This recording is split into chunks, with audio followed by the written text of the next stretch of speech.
1. Menyayangi anak yatim, Fase C, kelas 5, semester 1. Capaian pembelajaran, elemen, Al-Quran hadis, membaca, menulis, dan membedakan huruf hijaiyah bersambung, menjelaskan beberapa surah pendek dan hadis tentang berbuat baik kepada orang tua, guru, dan teman. Kompetensi pembelajaran, elemen Al-Quran hadis.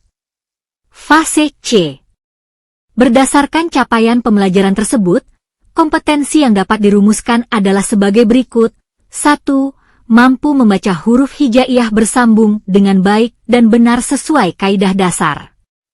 2. Mampu menulis huruf hijaiyah bersambung dengan bentuk dan urutan penulisan yang tepat. 3. Mampu membedakan bentuk huruf hijaiyah bersambung berdasarkan letaknya di awal, tengah, dan akhir kata. 4. Mampu membaca surah-surah pendek dengan tartil dan benar. 5. Mampu menjelaskan makna serta pesan pokok beberapa surah pendek. 6. Mampu membaca dan memahami hadis tentang berbuat baik kepada orang tua, guru, dan teman. 7. Mampu menjelaskan nilai-nilai akhlak yang terkandung dalam surah pendek dan hadis tentang berbuat baik kepada orang tua, guru, dan teman. 8. Mampu menerapkan sikap hormat, santun, dan berbakti kepada orang tua, guru, serta berperilaku baik kepada teman dalam kehidupan sehari-hari. Kompetensi pembelajaran, elemen Al-Quran hadis. Semester hiji dan 2. Hiji, mampu menulis huruf hijaiyah bersambung dengan bentuk dan urutan penulisan yang tepat. 2. Mampu membaca surah-surah pendek dengan tartil dan benar. 3. Mampu membaca dan memahami hadis tentang berbuat baik kepada orang tua, guru, dan teman. 4. Mampu menjelaskan nilai-nilai akhlak yang terkandung dalam surah pendek dan hadis tentang berbuat baik kepada orang tua, guru, dan teman. 5. Mampu menerapkan sikap hormat, santun, dan berbakti kepada orang tua, guru, serta berperilaku baik kepada teman dalam kehidupan sehari-hari. Tujuan pembelajaran, elemen Al-Quran hadis. Semester 1. Setelah mengikuti proses pembelajaran ini, peserta didik mampu 1. Mampu membaca surat Al-Maun dengan tartil dan benar, dan mampu menulis surat Al-Maun dengan bentuk dan urutan penulisan yang tepat. 2. Mampu menghafal surat Al-Maun beserta artinya dengan baik, lancar, dan percaya diri. 3. Mampu menjelaskan pesan pokok yang terkandung dalam surat Al-Maun secara sederhana dengan baik. Bismillahirrahmanirrahim. Pesan pokok surah Al-Maun. Setelah mengikuti proses pembelajaran ini, murid mampu menjelaskan pesan pokok yang terkandung dalam surat Al-Maun secara sederhana dengan baik. Sebagai kitab suci, tentu Al-Quran tidak hanya dibaca tetapi juga harus dipelajari setiap lafal dan kata-kata. Dengan mempelajari setiap kata-kata ini akan memudahkan memahami makna yang ada di dalam setiap ayatnya. 1. Asbabun nuzul surah Al-Maun. Asbabun nuzul adalah sebab turunnya ayat atau surah dalam Al-Quran. Sebab turun ini bisa berupa kejadian yang sedang dialami Nabi Muhammad SAW dalam menghadapi kaumnya ataupun kejadian yang ditemui Nabi dalam kehidupan sehari-hari. Namun tidak semua ayat atau surah dalam Al-Quran diketahui asbabun nuzulnya. Tahukah kalian sebab turunnya surah Al-Maun?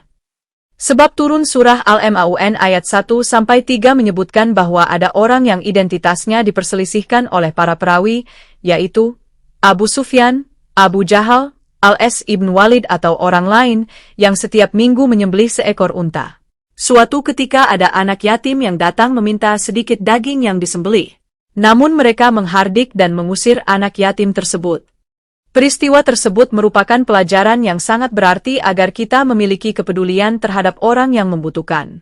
Kita harus menyadari bahwa harta yang kita miliki merupakan titipan Allah yang harus dipergunakan dengan baik. Dalam riwayat lain diceritakan dari Ibn Abbas bahwa pada masa Rasulullah ada sekelompok orang munafik yang rajin mengerjakan ibadah salat. Namun salatnya tidak diniatkan karena Allah Subhanahu wa Ta'ala melainkan karena ingin dilihat dan dipuji orang lain. Ketika dilihat orang lain, mereka terlihat khusyuk mengerjakan salat, Tetapi ketika tidak dilihat orang lain, mereka salat seenaknya bahkan sering menyepelekan dan meninggalkannya. Allah tidak suka kepada orang-orang munafik seperti ini, maka diturunkanlah surat Al-Maun ayat 4-7. Terlihat 3 orang anak sedang menerima bantuan dari seorang petugas dengan penuh keramahan dan kebahagiaan. Peristiwa ini mengajarkan bahwa kita harus menyantuni anak yatim dengan memberikan perhatian, makanan, pakaian, pendidikan, atau bantuan sesuai kemampuan kita. Menyantuni anak yatim bukan hanya tentang memberikan harta, tetapi juga menghormati, menyayangi, menghibur, dan tidak menyakiti hati mereka. Sikap tersebut merupakan wujud kepedulian terhadap sesama dan sesuai dengan pesan surah Al-Maun yang mengingatkan kita agar tidak mengabaikan anak yatim dan orang yang membutuhkan. Pesan moral. Mari menyayangi dan menyantuni anak yatim dengan ikhlas, karena berbagi kepada mereka merupakan bentuk kasih sayang dan kepedulian kepada sesama. Peristiwa tersebut menunjukkan bahwa beramal ibadah harus dilakukan dengan tulus ikhlas semata-mata karena Allah Subhanahu wa Ta'ala, tidak boleh ria, yakni melaksanakan ibadah dan amal kebaikan dengan tujuan agar dilihat dan dipuji orang lain. Amal ibadah yang dilakukan dengan ria tidak akan diterima oleh Allah Subhanahu wa Ta'ala. Aktivitasku. Tuliskan pengalaman hidup kalian yang berkaitan dengan kegiatan santunan kepada orang-orang yang membutuhkan. Gambar tersebut menggambarkan kegiatan menyantuni anak yatim dengan penuh kasih sayang. Terlihat seorang anak menerima sebuah bingkisan dari orang yang lebih dewasa, sementara 2 anak lainnya ikut menyaksikan dengan wajah gembira. Bingkisan tersebut merupakan bentuk kepedulian dan perhatian kepada anak yang membutuhkan. Menyantuni anak yatim tidak hanya dilakukan dengan memberikan makanan, pakaian, atau bantuan, tetapi juga dengan menyayangi, menghormati, memperhatikan, dan membuat mereka merasa bahagia. Sikap tersebut sesuai dengan pesan surah Al-Maun yang mengajarkan kita agar tidak mengabaikan anak yatim dan senantiasa peduli kepada orang-orang yang membutuhkan. Pesan moral, mari menyayangi anak yatim, berbagi dengan ikhlas, dan membantu mereka dengan penuh kasih sayang sebagai wujud kepedulian kepada sesama. 2. Pesan indah surah Al-Maun. Kalian pasti sering melihat orang yang berlimpah harta, memiliki segala yang diinginkan. Namun ada sebagian dari mereka masih memiliki sifat kikir, belum mau berbagi terhadap tetangga. Selain itu ada pula orang yang rajin mengerjakan salat, sudah melaksanakan ibadah haji, tetapi masih memiliki sifat kurang menyenangkan terhadap orang lain. Nah, perilaku seperti ini harus dihindari. Surah Al-Maun memberikan pesan-pesan yang indah supaya menghindari perilaku tercela. Surah Al-Maun menyebutnya sebagai pendusta agama. Berikut ini adalah pesan-pesan Allah di dalam surah Al-Maun. Ayat pertama. Ara'aita alladhi yukadzibu bid-din. Pada ayat ini Allah menanyakan kepada Nabi Muhammad, apakah engkau tahu orang-orang yang mendustakan agama? Pendusta agama juga disebut sebagai ingkar terhadap hari kiamat. Meskipun pertanyaan ditujukan kepada Nabi Muhammad namun memiliki pemahaman bahwa kita harus merenungi pertanyaan tersebut. Pertanyaan itu memberi isyarat supaya kita memperhatikan atas jawaban tersebut. Ayat kedua. فَذَلِكَ الَّذِي يَدُعُ الْيَتِيمَ. Para pendusta agama adalah orang-orang yang menghardik anak yatim, yaitu mereka yang menyakiti hatinya, berbuat zalim kepada mereka, dan menggunakan hak mereka secara tidak adil, serta tidak peduli terhadap hidup mereka. Ayat ketiga, وَلَا يَحُضُّ عَلَى طَعَامِ الْمِسْكِينِ. Dan tidak ada keinginan untuk memberikan makanan kepada orang miskin, yaitu mereka yang tidak memiliki kecukupan untuk memenuhi kebutuhan sehari-hari.